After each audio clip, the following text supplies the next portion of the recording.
Les opcions estan molt obertes, jo diria que des de no fer-se, des de que l'inversor no acabi d'aixecar els recursos financers que necessita,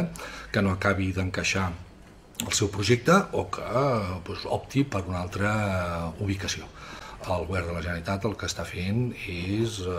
pels millors interessos del conjunt de Catalunya, seguir el projecte, que en tot cas, insisteixo, no té una decisió presa,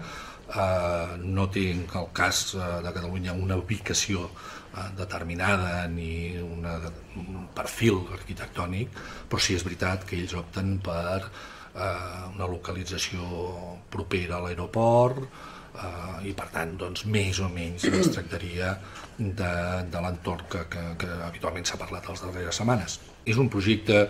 que partíem, diguem-ne, amb una certa desavantatge perquè originàriament fa uns anys se'ls va dir que no. Hem reprès les converses,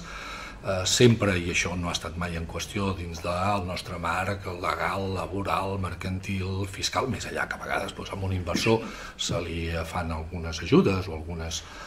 qüestions, però com a qualsevol inversor,